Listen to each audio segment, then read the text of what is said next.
Olá, boa noite, nossos queridos colegas e amigos que estão com a gente na série de transmissões de lives.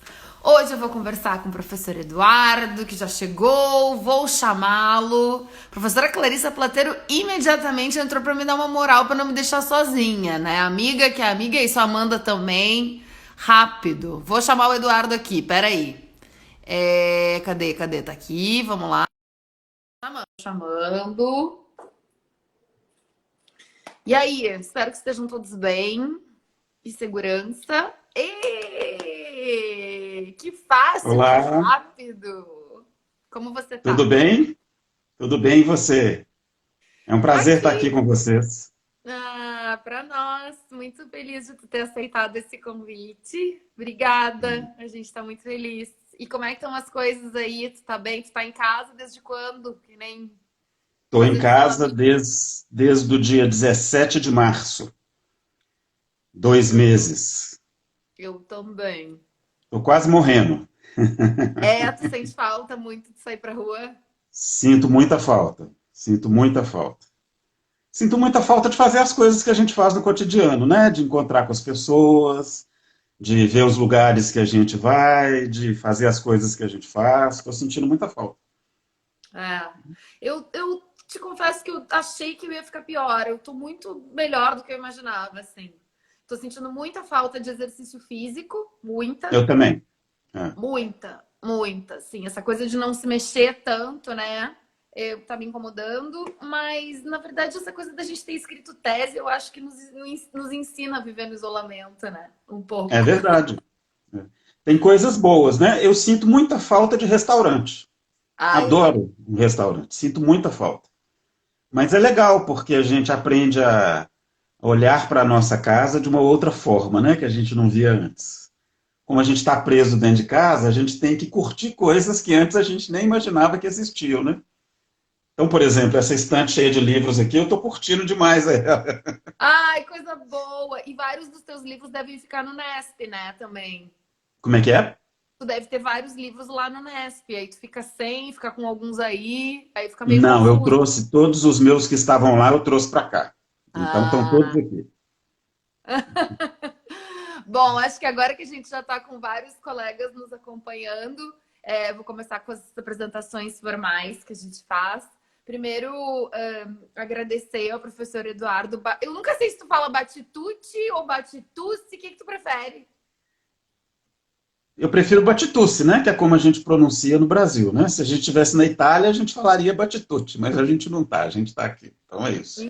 Então, o professor Eduardo Batitucci, que é coordenador do NESP, da Fundação João Pinheiro, Núcleo de Estudos em Segurança Pública, né? E ele também é pesquisador do INEAC, então a nossa rede, o Instituto Nacional de Estudos Comparados em Administração de Conflitos, que é um nome muito grande, é uma rede que tem pesquisadores no Brasil e no mundo, e o professor Eduardo é o nosso colega que está em Minas Gerais, né, que coordena esse núcleo super importante. Eu falei há pouco no Twitter que quem é de Minas Gerais e tem interesse nessas questões precisa conhecer o trabalho do Nesp, porque é um trabalho muito importante, né, vinculado à Fundação João Pinheiro, então tem toda a questão das políticas públicas e tal. Então, agradecer imensamente que o Eduardo, além de ser um amigo muito querido, é um colega admirável e, enfim, é maravilhoso estar com ele. Estou muito feliz que você aceitou nosso convite para essas lives que são mais desencanadas. E o nosso tema hoje, então, a visão dos colegas, eu vou aprender a fixar o tema aqui algum dia, mas hoje ainda não aprendi. É a Tereza Cristina que sabe, já deixa fixo ali. A gente vai conversar um pouco, então, sobre como é que está sendo viver essa questão toda em Minas, nas suas peculiaridades. Eu dei umas lidas em algumas coisas, mas, enfim, já passo a palavra para você. Eu acho que a gente tem algumas especificidades, né? Minas Gerais, primeiro, é um estado muito grande, né? Com realidades muito distintas, com regiões muito diferentes, né? Inclusive com clima muito diferente. Hoje aqui em Belo Horizonte está fazendo frio, por exemplo. Então eu acho que pensando a Covid, né, como pandemia, ela atinge Minas Gerais de forma muito diferente também. né? Quer dizer, aqui na capital, o prefeito agiu muito rápido, ele fechou a cidade por volta do dia 15 de março, então há 2 meses, mais de 2 meses, né? O que tem garantido que a curva em Belo Horizonte está bem achatada. Quer dizer, a gente não chegou ainda na explosão de casos, né? O sistema de saúde está dando conta de receber. Então, Belo Horizonte, neste momento, anda bem, né? Mas, quer dizer, é o que eu disse, que Minas Gerais é muito grande e muito diferente. Então, você tem muitas regiões do estado que vivem outras realidades bastante diferentes da realidade de Belo Horizonte, né? A taxa de contágio em Belo Horizonte está baixa, mas em cidades do entorno de Belo Horizonte, algumas delas está muito alta, porque as medidas foram diferentes, né? A atenção com relação à situação foi diferente, então é uma situação complexa, né? A gente não sabe muito bem quando é que a gente vai sair disso, nem como que a gente vai sair disso, né?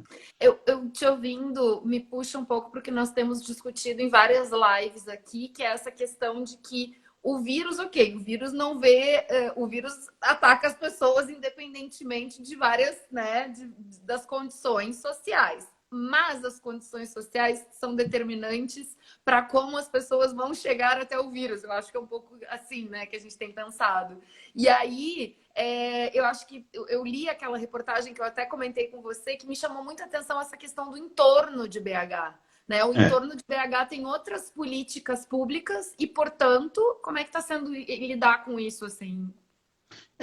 por exemplo, Nova Lima, que é uma cidade que fica na zona sul, em direção ao sul de Belo Horizonte, que é uma região que concentra a riqueza, né, da cidade, está com uma taxa de contágio muito alta, né, talvez a mais alta da região metropolitana, em virtude das mudanças, das diferenças, né, de atitude dos respectivos gestores.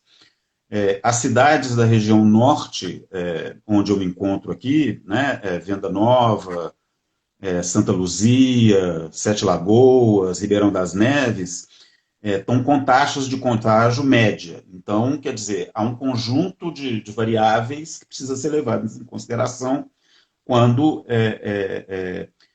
na verdade, infelizmente, a gente não tem um pensamento metropolitano, né? Quer dizer, não foi possível construir um acordo, um consenso que construíssem políticas públicas que dessem conta, para além da fronteira imaginária de uma cidade, porque na verdade é tudo conurbado, né? Então essa fronteira é imaginária, que desse conta então de construir protocolos em conjunto, por exemplo, no sistema de transporte coletivo, que desse conta de construir uma forma de lidar com a pandemia de forma mais homogênea e, portanto, proteger mais a população, especialmente aquela mais pobre, né? Aquela mais vulnerável.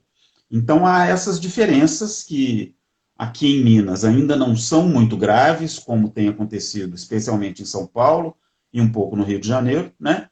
Mas, quer dizer, eu acho que a gente ainda está chegando no pior momento. A gente não chegou ainda, pelo menos aqui em Minas Gerais, no momento mais crítico de contágio e de impacto no sistema de saúde. E o que tu, assim, ao longo da trajetória como pesquisadora de segurança pública, né, que é a tua história, digamos assim, como pesquisador e todo o teu acúmulo teórico, o que tu tem pensado, né, em relação a essas pesquisas de segurança pública, como que elas te ajudam a entender, que é algo que, aliás, Clarissa te mandou aqui um super beijo, diz que tá com saudade de você, Um que beijo ela para ela. Muito tempo que eu não a vejo. Clarissa Plateiro disse: bom te ver, Batitucci. Te mandou um abraço aqui. Um abraço para ela, grande. Querida. Então, que a gente tem pensado muito essas coisas sobre. A gente tem conversado muito no nosso núcleo, né? Que a gente continua se reunindo e tudo. Como que a gente tem ferramentas a partir do que a gente faz de acompanhar mortes, de administração e gestão de mortes, para pensar o Covid. E aí eu te pergunto como é que vocês têm articulado todo esse arsenal de conhecimento que vocês têm na área da segurança pública que permite entender essas contradições, assim. Ô, Bel, eu acho que a partir de duas dimensões mais claras, né? Primeiro, a dimensão que tem a ver um pouco com o lugar da Fundação João Pinheiro, né? Que é a instituição onde eu trabalho, que é a minha casa e tal, a casa do Nesp, que é um pouco a dimensão da gestão pública, né? Então, o lugar da fundação de pensar a gestão pública, de pensar os gestores públicos, tem nos propiciado pensar um pouco como é que o Estado e a gestão pública têm lidado com a pandemia e como é que as instituições do campo da segurança estão se preparando, num sentido bem amplo da palavra, né? E estão recebendo também os impactos da pandemia. Então, acho que essa é uma dimensão. A outra dimensão é uma dimensão mais clássica do nosso campo, né? De pensar, por exemplo, como é que as vulnerabilidades que estão colocadas, né, na sociedade brasileira e na forma como o Estado lida com a segurança pública vem impactando de forma diferencial, né, e produzindo efeitos do ponto de vista da segurança pública. Nós não temos ainda, por exemplo, nessa segunda dimensão, nós aqui em Minas não temos ainda um conjunto de estatísticas já sistematizadas que evidencie, né, impactos objetivos da pandemia na segurança pública. A gente já sabe, por exemplo, que as estatísticas de feminicídio e de violência contra a mulher caíram. Mas é razoável que elas tenham caído porque a possibilidade das pessoas denunciarem e irem de encontro ao Estado também está constrangida, né? Então, é provável que haja, sim, um aumento de casos nessa dimensão que a gente não estejamos conseguindo dar conta, esses casos não estão chegando ao conhecimento do Estado, né? Então, essa é uma primeira hipótese. Mas, nesse momento, a gente não tem ainda uma estratégia clara de como perceber isso e de como lidar com isso, né? Uma coisa que a gente tem tentado fazer, e aí já né, indo de encontro àquela primeira dimensão que eu tinha citado, pensando a gestão pública, então, junto com as organizações policiais, junto com a Polícia Militar, por exemplo, a gente está construindo uma estratégia de pesquisa que tenta verificar com os policiais, não só através de estatísticas, né, dos registros, etc., mas como é que eles estão percebendo no dia a dia deles, né, as mudanças que a pandemia vem trazendo. Por exemplo, como é que eles percebem o contato deles com o cidadão, né, e as mudanças que a pandemia trouxe, como é que eles percebem as dimensões de segurança pública com as quais eles usualmente trabalham e os impactos e as diferenças que a pandemia trouxe, como é que eles estão se preparando do ponto de vista institucional para lidar com isso, ou não se estão se preparando, né? Será que o policial sente medo, né, de se contaminar ou de contaminar outras pessoas, por exemplo, a sua família? Será que esse medo ou a situação que ele está vivendo vem transformando a forma dele de trabalhar? Então, essa é uma dimensão que a gente gostaria muito de trabalhar para poder entender melhor do ponto de vista dos policiais e da polícia, como eles vêm lidando com isso. A gente está negociando com a Polícia Militar de Minas Gerais essa pesquisa, já há um instrumento de pesquisa pronto, e a gente está tentando viabilizar essa pesquisa através das próprias dimensões organizacionais da PM. Vamos ver se a gente consegue, né?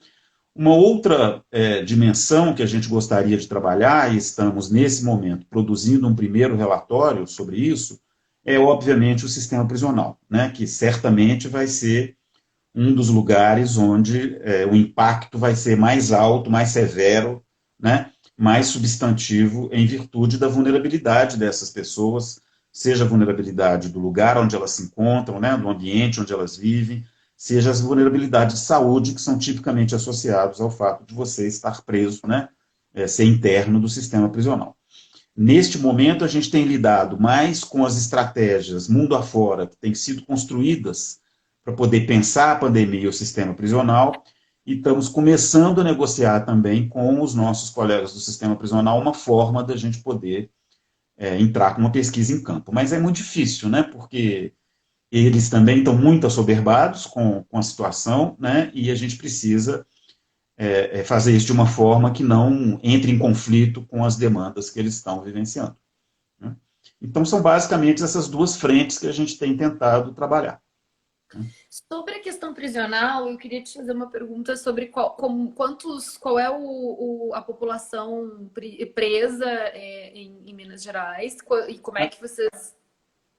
Minas Gerais tem a segunda maior população prisional do Brasil, infelizmente, né?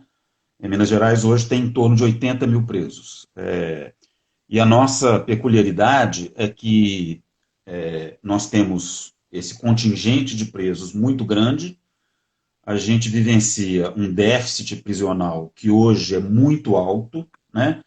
Chegando quase a dois presos por vaga, dois internos por vaga disponível. Minas Gerais tem em torno de 35 a 40 mil vagas disponíveis. Nós estamos chegando perto de 80 mil presos, né, nessas 35 a 40 mil vagas. E nós temos uma outra característica que torna ainda mais complexa a questão do sistema prisional em Minas. Nós temos muitas unidades e muitas unidades pequenas, né? O que demanda do Estado um gasto com o sistema prisional muito alto, né? Então, há um problema de gestão pública associado ao sistema prisional. O sistema prisional custa muito caro para a gestão pública de Minas, e não é novidade para ninguém que o Estado de Minas Gerais está falido, né? A gente vivencia uma crise financeira muito forte aqui em Minas. O salário dos funcionalismo está atrasado, né? Minas vive uma crise de pagamentos dos servidores e dos fornecedores. Então, obviamente, isso vai impactar também a capacidade do sistema prisional de lidar com essa situação de emergência, né? Então, é um caldo de problemas que tende a tornar a situação do sistema prisional muito grave em médio e longo prazo, né? Ao mesmo tempo que a gente tem uma população prisional absurdamente alta, né? E com uma outra característica que eu esqueci de dizer. Em torno de 45% dos presos, dos internos do sistema prisional em Minas Gerais, são presos provisórios, que ainda não tiveram sua sentença transitada em julgado. Então, este é um problema para nós aqui em Minas substantivo, né? Quase metade dos internos do sistema prisional de Minas Gerais ainda não teve a sua sentença transitada em julgado. Há alguma sinalização ainda muito pequena, né, do judiciário e da execução penal de agir de forma mais objetiva, né, por exemplo, liberando quem já tem condição, né, que já está transitando para regime aberto, ou mesmo para determinado tipo de interno, né, optando por uma pena na residência do indivíduo e assim por diante, mas por enquanto essas mudanças têm sido tímidas, né? O sistema prisional vai viver sim um impacto severo por conta da pandemia. A hora que chegar vai ser uma loucura. Já teve morte de preso aí por Covid? Eu não tenho notícia, eu tenho notícia de morte de agente prisional, né, por conta de contágio com o Covid. Mas certamente já há indicações de contágio dentro do sistema prisional. Nós ainda não temos essa informação de forma sistematizada, porque essa informação ainda não foi divulgada para o público, né, e a gente não teve acesso ainda. Aqui no Rio tem uma peculiaridade que é a questão das audiências de custódia que foram sumariamente suspensas. Elas não estão Ah, é? acontecendo. Então, uma loucura, né? Porque daí não tem audiência de custódia. E nem a Defensoria Pública está podendo atender esses presos que foram presos recentemente em flagrante e tudo mais. Então, quer dizer, inclusive a Defensoria Pública está alijada da possibilidade de fazer qualquer tipo de trabalho. Mas vocês têm uma vantagem, que vocês têm uma das melhores defensorias públicas do Brasil, né? A Defensoria Pública do Rio certamente é uma das mais tradicionais no campo das defensorias públicas. A Defensoria Pública de Minas é muito boa, muito aguerrida, mas ela vive problemas, por exemplo, porque nós temos muito poucos defensores públicos de carreira, né? Que certamente não darão conta, já não dão conta e certamente não darão conta de atender as vulnerabilidades e as emergências que estarão colocadas, por exemplo, para o sistema prisional nessa crise, né? Tem uma pergunta que a Clarissa fez já há um tempo atrás, eu estou anotando as perguntas aqui para ficar tranquila, que foi em relação à subnotificação. O que vocês estão avaliando? Porque aqui no Rio a gente tem a mais absoluta certeza de que há uma subnotificação absurda, né? Assim, a gente sabe que isso está acontecendo, sobretudo pelos relatos das favelas que a gente recebe, né?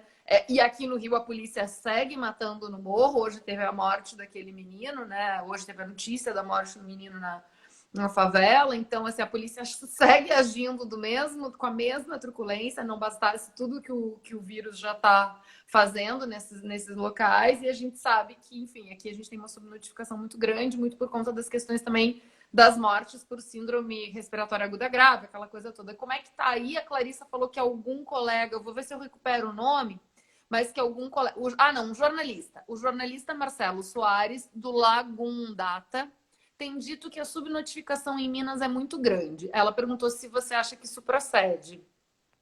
A subnotificação dos casos de Covid ou subnotificação das ocorrências relacionadas, por exemplo, à violência policial? Eu acho que a subnotificação dos casos de Covid, que é o que a Clá tem acompanhado, especialmente, e o que eu ia te falar é que eu vi uma notícia hoje, aí não sei como é que tá isso, de que vai começar uma testagem em massa. Não Sim. sei se é. Como é que É. tá a função aí? Eu tenho certeza, né? Nós não temos dados, obviamente, tal como aí no Rio não existem dados sobre isso, né? Eu tenho certeza que há uma extensa subnotificação dos casos de Covid em Minas e certamente nas principais cidades do estado, né? Aqui em Belo Horizonte, como eu te disse, a taxa de contágio e a curva ainda não alcançou níveis emergenciais, né, em virtude da ação rápida da gestão pública, e a Prefeitura de Belo Horizonte começará testagem sistemática. Primeiro, com os profissionais do sistema de saúde, essa testagem está começando esta semana, né? Então, até onde eu posso entender, todos os profissionais do sistema de saúde municipal, estadual e não sei se o sistema privado também vai entrar na testagem, mas enfim, será feita uma testagem inicialmente entre os profissionais do sistema de saúde, num segundo momento entre as pessoas que procurarem o sistema de saúde, né? Por enquanto essa é a estratégia. Eu não sei se haverá, por exemplo, equipamento para se fazer testagem em massa da população. Me parece que por enquanto não. Eu não acho que a Prefeitura de Belo Horizonte recebeu do governo federal equipamento em número suficiente para poder construir uma amostra representativa da cidade e fazer uma testagem substantiva, por exemplo, levando em consideração todas essas dimensões que a gente está falando, né? As desigualdades das regiões, as desigualdades, por exemplo, de contágio no que se refere às cidades do colar metropolitano e da região metropolitana, e assim por diante. Mas esses dois elementos iniciais já estão começando esta semana, né? Então, primeiro com os profissionais de saúde, depois com as pessoas que procurarem o sistema de saúde. Daí para frente eu não tenho informação, mas seria ótimo se houvesse isso, né? Porque eu acho que para a gente é fundamental que a gente entenda melhor a forma como o contágio está acontecendo, para a gente poder entender melhor a propagação, né, da pandemia na nossa sociedade e, quando for a hora da gente sair de uma forma menos catastrófica, né, do que eu imagino que a gente vai sair se as coisas continuarem do jeito que elas estão. O prefeito de BH falou que teve manifestação contrária ao fechamento do comércio no Dia das Mães. É, tivemos algumas. Hoje teve uma manifestação na Assembleia Legislativa, né, que estava cercada com barreiras, exatamente porque é um parque que tem na frente da Assembleia. Então, eles cercaram, e a prefeitura fez isso sistematicamente nos parques da cidade. Cercou os parques com aquelas barreiras de metal para evitar que as pessoas fiquem se aglomerando nos parques, né? Aqui perto de onde eu moro, na Lagoa da Pampulha, por exemplo, que é um lugar de grande afluxo no fim de semana, porque a lagoa é muito bonita e todo mundo vai fazer, igual certas pessoas do Rio de Janeiro quando vêm em Belo Horizonte, né? As pessoas vão fazer exercício. Ai, gente, que saudade de BH! As pessoas vão fazer exercício em volta da lagoa, andar de bicicleta e tal. Então a lagoa hoje, aos finais de semana, ela é totalmente bloqueada. Você não consegue andar nem de carro na lagoa, exatamente para evitar aglomeração. Então hoje houve, por exemplo, uma manifestação em frente à Assembleia, então as pessoas tiraram as grades, se aglomeraram em frente à Assembleia e tem havido algumas manifestações, né, de comerciantes e etc., pedindo o relaxamento da quarentena, né? Mas enfim. A Clarissa reforçou aqui que são os dados sobre o Covid mesmo, assim, se vocês estão fazendo algum acompanhamento, como é que tá isso, da questão, inclusive, das mortes, né? A A, a, fundação. Desculpa, pode falar. a Ludmilla acabou de também publicar um texto que foi muito interessante. Aliás, ela está aqui com a gente, a Lud. Ela publicou um texto muito legal que eu até comentei aqui falando nos meus stories, para as pessoas lá nos meus stories, que eu acho que é um texto muito claro sobre o que nós aprendemos com a subnotificação dos homicídios, né? Exato. Com os registros, né, dos homicídios e como a gente pode aplicar isso para os registros desse tipo de morte que a gente está vivendo agora. Então, eu acho que a pergunta da Clarissa também, como ela tá. A Clarissa tem publicado, né, o NEPSI, que é o núcleo que Clarissa coordena. Eu coordeno, trabalho com ela junto com a Juliana Vinuto, a gente trabalha as três no núcleo. Ela tem publicado de 15 em 15 dias um relatório sobre as mortes do Covid. Então, acho que é daí que vem também o questionamento. Minas ainda tem poucas mortes do ponto de vista comparativo, né? Tem muitas mortes do ponto de vista do sofrimento e da extensão da vulnerabilidade que a gente vive, mas do ponto de vista comparativo, se não me engano, ainda não chegou nem ao 10º lugar no Brasil. São poucas mortes e Belo Horizonte também tem poucas mortes, né? Há, obviamente, um aumento explosivo do número de insuficiências respiratórias que tem chegado ao sistema de saúde, né?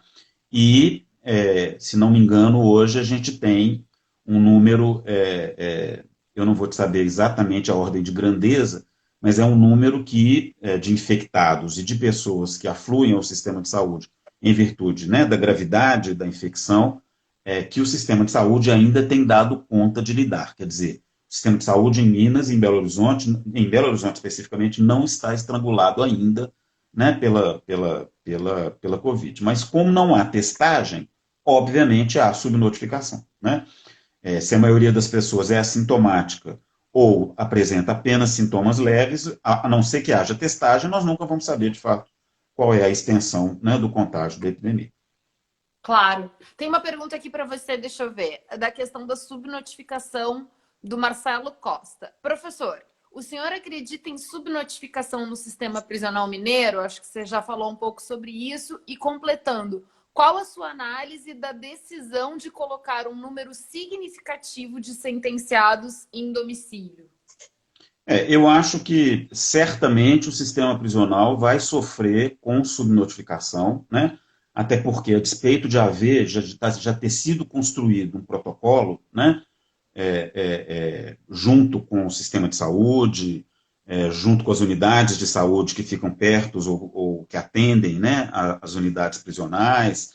Enfim, há um comitê de governança do governo estadual já construído desde o início, né, a partir do dia 17, se não me engano, 17 de março, foi instituído esse comitê, e esse comitê tem lidado com as dimensões mais amplas da pandemia. No caso do sistema prisional, foram editados um conjunto de protocolos, né, para o sistema prisional lidar com a pandemia, e esses protocolos, até onde a gente tem entendido, têm sido aplicados dentro das limitações que a gente vem vivendo, né? Mas como não existem dados estatísticos publicados sobre isso, eu suspeito que haja subnotificação, a gente não sabe ainda, né? A gente quer entender isso melhor quando for possível a gente fazer um trabalho mais objetivo junto com o sistema prisional, né?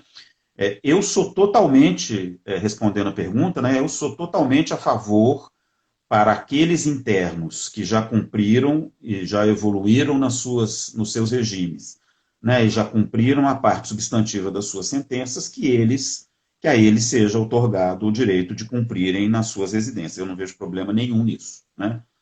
Minha opinião é essa.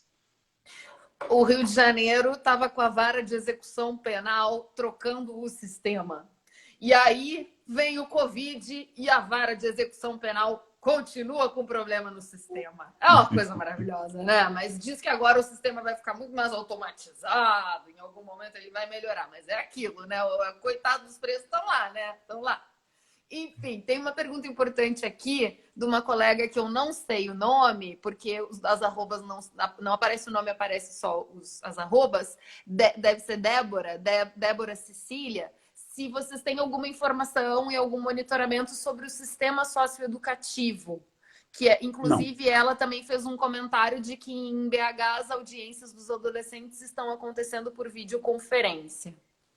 A gente sabe que também há um protocolo para o sistema socioeducativo, mas nesse momento a gente não tem muita informação, da mesma forma que a gente não tem muita informação sobre o sistema prisional, estamos tentando construir essa ponte junto à gestão pública, a gente também está tentando construir a ponte junto ao sistema socioeducativo, né?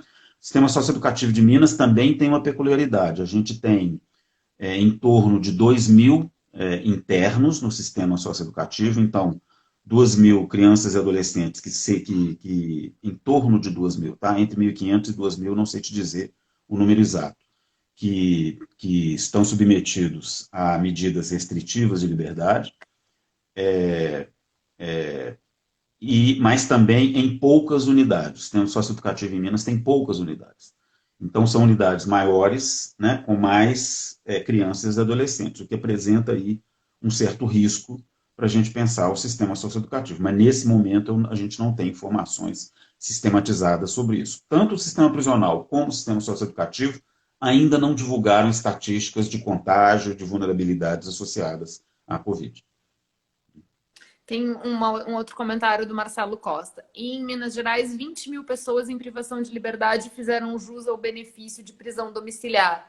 Teve uma decisão, então, que liberou os presos, pelo visto.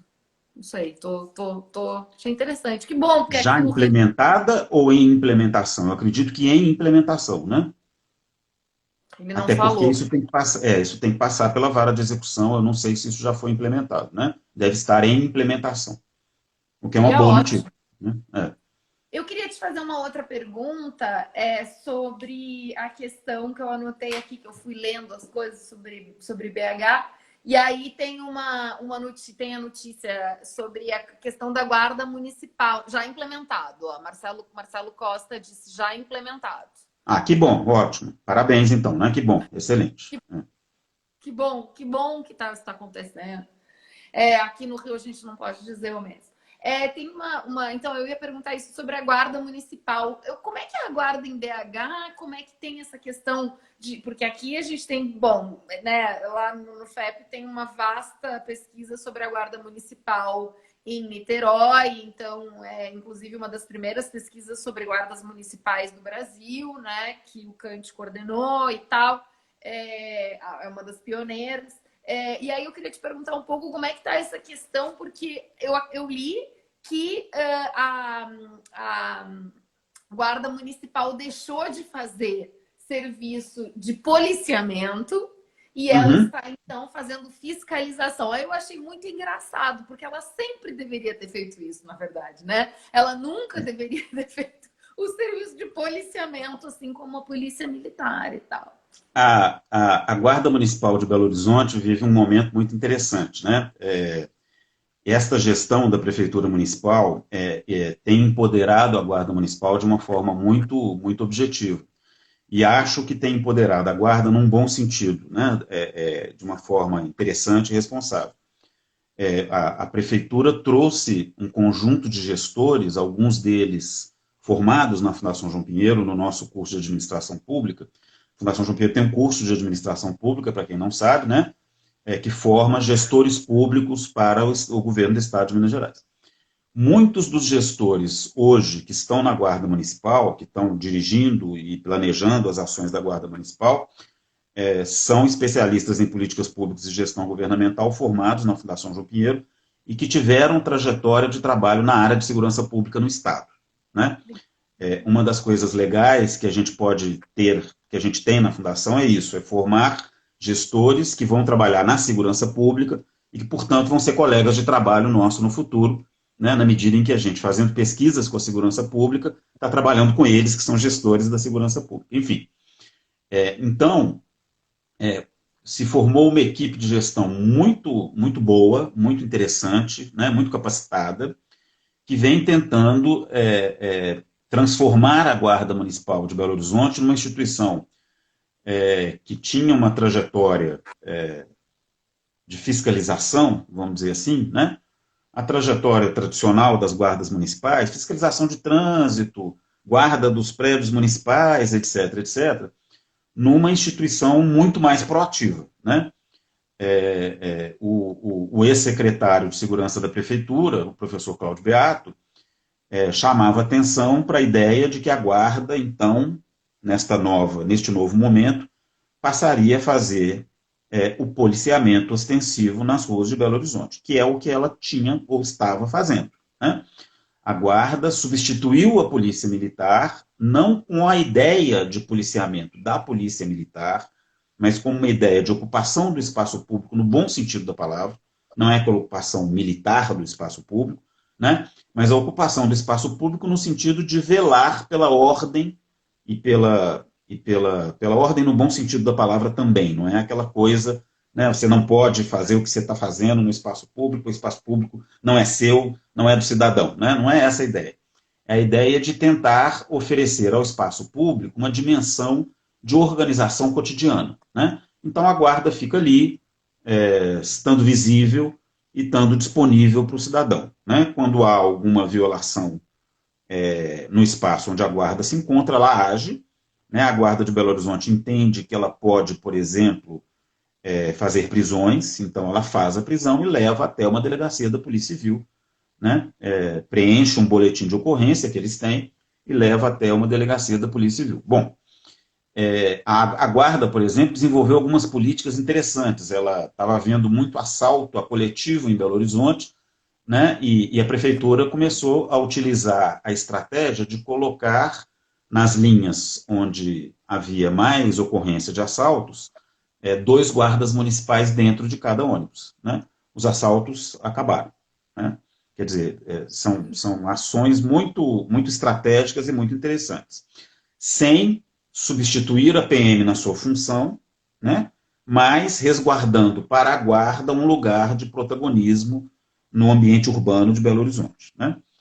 Com a Covid, a Prefeitura de Belo Horizonte mudou ou tem mudado um pouco o perfil da guarda. Então, o que a guarda, como instituição de força ou de ação, né, da Prefeitura, tem feito? A guarda tem, por exemplo, ocupado o espaço público para que não haja aglomeração.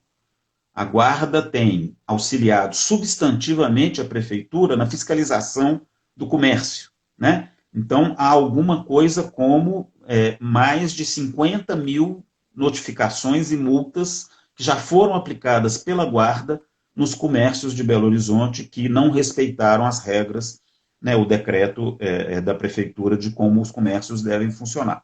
Então, a guarda vem funcionando e vem atuando para poder garantir que a quarentena funcione em Belo Horizonte da melhor forma possível, né? Quer dizer, é uma mudança que veio para tornar a guarda, de fato, uma instituição que vem propiciando à prefeitura manter a quarentena da melhor forma possível. Nossa, que coisa interessante, né? Interessantíssimo, muito legal. Fenômeno muito legal, porque tem tudo a ver com a ideia de segurança e cidadania, né? Na verdade, Exatamente.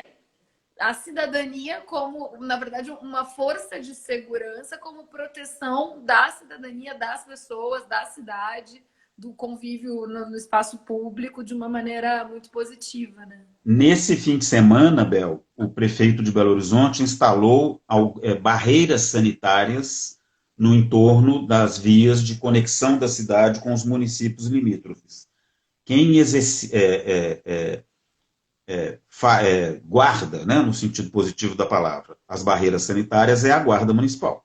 Tem os agentes de saúde da prefeitura que fazem os exames, que medem a temperatura, que distribuem folhetos, etc, etc, e a guarda municipal cumpre a função fiscalizatória dela, auxiliando os agentes de saúde no exercício das barreiras sanitárias. Gente, Muito legal. eu queria que o nosso presidente tivesse sido treinador de futebol, porque pelo visto está funcionando muito melhor aí, né? A gente podia Eu não sei se a vantagem vem do fato do prefeito ter sido presidente de um time de futebol da capital, né? Não sei se essa é a questão, não. Mas pelo menos ele é uma pessoa muito racional e tem mostrado essa racionalidade no exercício da gestão pública, né? Ele tem sido, como ele mesmo gosta de dizer, né?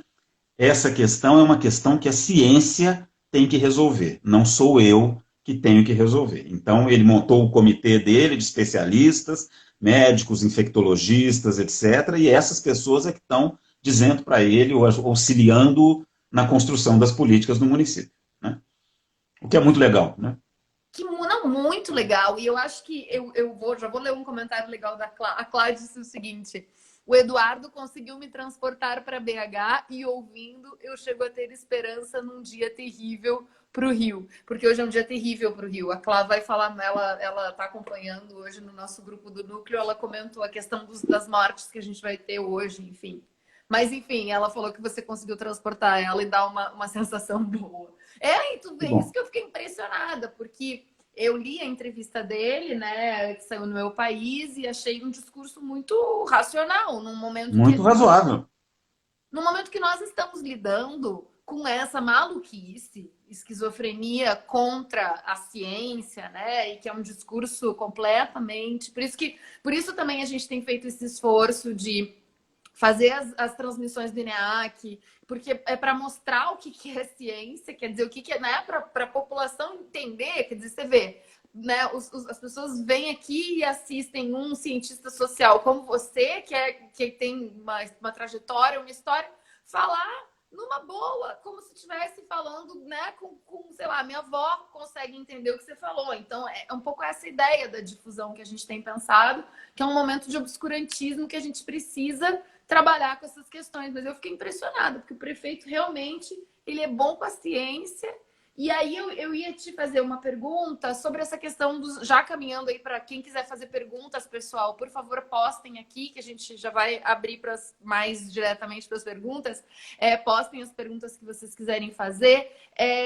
Eu queria te fazer uma pergunta em relação à gestão, ao curso de gestão pública, que eu acho uma iniciativa muito interessante do governo de Minas, né? Do estado, né? Estadual. Então, Sim. é uma ideia muito interessante de pensar, uma ideia bem weberiana, né? De uma racionalização da administração burocrática, assim, e que eu acho muito interessante, assim, porque várias pessoas não conhecem isso, né? Lá no Rio Grande do Sul até tem um curso da URGS de gestão pública, de administração pública, mas assim, uma iniciativa, e eu me lembro da primeira vez que eu fui a BH, que eu olhei aquela cidade administrativa, né, com toda essa ideia também de proximidade das pessoas, e ali tem todos né, as pessoas estão resolvendo os problemas de gestão no mesmo espaço, então acho que tem um monte de coisas interessantes, assim. E aí queria te fazer essa pergunta, assim, vocês têm, há quantos anos existe o curso de gestão e a fundação que é responsável por dar as aulas? Então, o Nesp está nessas duas frentes, né? É, é, a gente, bom, o curso superior de administração pública é o nome, né? Ele existe desde do final do início dos anos 90.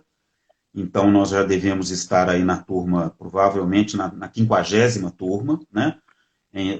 São alguma coisa como 700 especialistas em políticas públicas e gestão governamental formados, né? Então é uma carreira de Estado, é uma carreira do governo do Estado de Minas Gerais, e você faz o concurso público, na verdade você faz o vestibular, o Enem, né? Se você faz o Enem para o curso superior de administração pública, se você passar no Enem, você então tem direito a fazer o curso, e é um curso gratuito. O aluno recebe uma bolsa de um salário mínimo, né, durante o curso, e ele tem que manter uma nota que não pode ser abaixo de um número específico. Sobrevivendo ao curso, uma vez que ele forme, depois de 4 anos, ele entra diretamente na carreira pública, né? Ele passa a ser um funcionário público da gestão pública do governo do Estado de Minas Gerais. O EPPGG, né, como a gente chama, especialista em políticas públicas de gestão governamental, então, é um profissional cuja função é lidar com a gestão pública nas suas várias dimensões, né? Desde as dimensões técnicas da gestão pública, por exemplo, finanças, logística, etc., compras, né, sei lá mais o que, mas também com as dimensões substantivas da política pública. Muitos especialistas em políticas públicas trabalham com as políticas públicas de fato, né? E aí é muito legal que nós lá na Fundação tenhamos essa oportunidade, por quê? Porque muitos dos alunos, que são alunos do curso superior de administração pública, vão fazer estágio durante o seu curso conosco, né? Com os diversos pesquisadores da Fundação nas suas dimensões, nas suas trajetórias de pesquisa. Então, por exemplo, Lá no Nesp, como foi o caso desses gestores que estão na prefeitura hoje, a gente teve a oportunidade de trabalhar com muitos desses alunos, de formá-los, né? Muitos deles fizeram mestrado e alguns deles já fizeram doutorado, né? E esses gestores, uma vez trabalhando conosco, fazendo pesquisas junto conosco, vivendo as questões que a gente vive na segurança pública, como pesquisadores da Fundação, vão levar para o Estado, vão levar para a gestão pública esse conhecimento, essa expertise, né? Essas dimensões. E isso é muito positivo, porque ao mesmo tempo que você tem bons gestores públicos, que é a ideia do curso, afinal de contas, gestores públicos profissionais, né? Uma burocracia profissional no Estado, você vai ter gestores públicos que, além de serem profissionais, de terem o conhecimento técnico necessário, também são formados nas dimensões técnicas das várias políticas públicas. Então, nós vamos ter lá gestores formados, né, com trajetória de pesquisa na segurança pública, na saúde, na educação, enfim, nas Legal. diversas políticas públicas do Estado. Muito legal. Isso dá Muito uma... legal. Bom, por isso que a guarda tá tão bem. Eu adorei o exemplo da guarda. Acho que eu vou mandar, a gente vai trabalhar com a guarda de Maricá, que também é ótima. Eu não vou mandar para fazer um curso, um estágio aí em BH. Gente, beleza, estamos aqui. Vamos lá. Mais alguma pergunta, gente? Vamos ver aqui. Estamos com vários colegas nos ouvindo. Vários abraços para você. Juliana mandou um beijo, muito bom te ouvir. Quem mais? Vamos ver aqui. As pessoas estão todas aqui falando que estão com saudade de você. Vamos ver.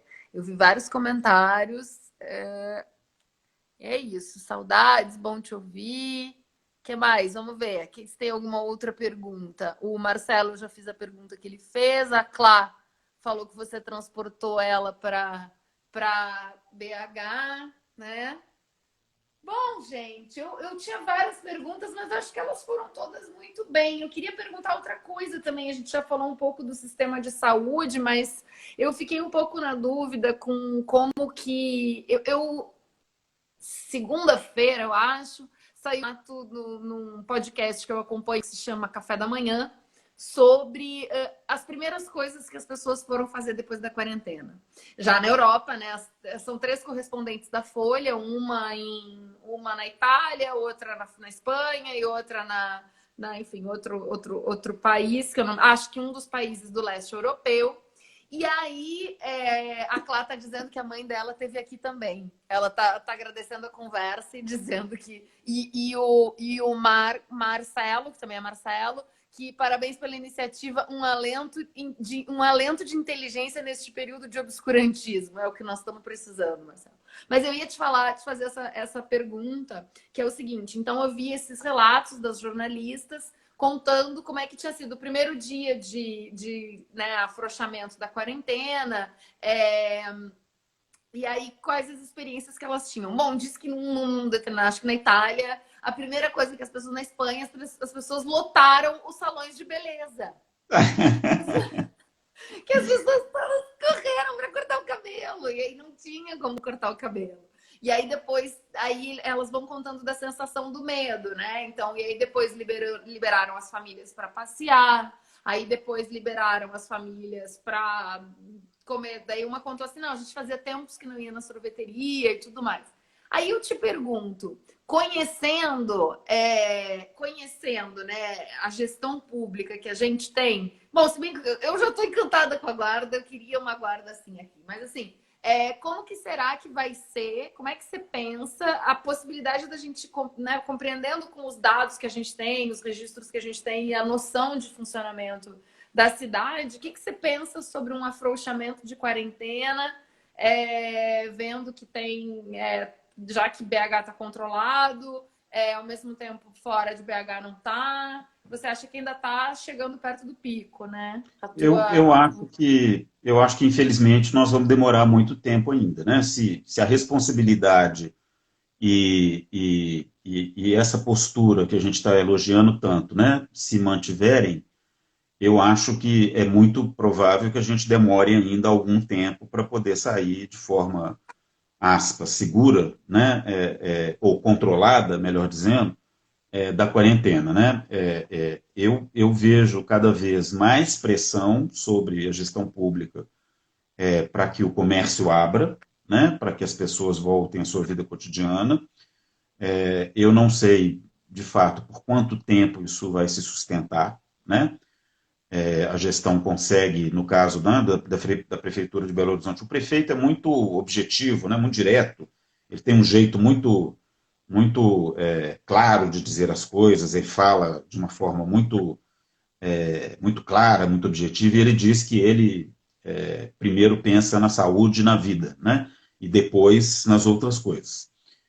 Eu torço, Bel, que ele continue assim, né? E que ele consiga segurar o rojão, né? Mas eu estou vendo que cada dia vai ficando cada vez mais difícil, né? Nós vamos ter uma recessão certamente muito violenta no nosso país, né? E acredito que nós vamos ter muita pressão para que a vida volte ao normal, né? Eu imagino que teremos, como está acontecendo na Europa, né, recaídas, quer dizer, picos, né, segundas ondas da pandemia, etc. E aí eu questiono, de fato, se a gente vai conseguir lidar com isso de uma forma razoável. Eu não sei. Né? Eu estou um pouco pessimista, assim, com a capacidade da gestão pública de receber isso e lidar com isso de forma adequada, especialmente diante, né, do obscurantismo e da maluquice que vem de Brasília. Né? Então, eu acho que essa coisa vai produzir cada vez mais ruídos e cada vez mais pressão, né, sobre os gestores estaduais e municipais, e vamos ver, não sei te dizer. Mas nesse momento, eu ainda estou um pouco pessimista. Eu acho que a gente vai sair dessa pandemia. Não, eu também acho, e acho que a gente vai ficar muito tempo assim. Temos conversado muito isso nas nossas reuniões do INEAC, tudo que a gente faz toda segunda, sobre como a gente precisa de fato pensar alternativas. E travou o meu. Travou o Sandro. Ah,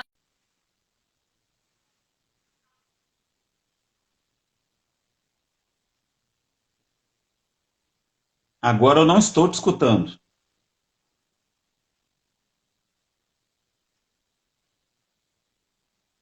Você está me escutando? Não, eu não estou ouvindo nada que você está falando.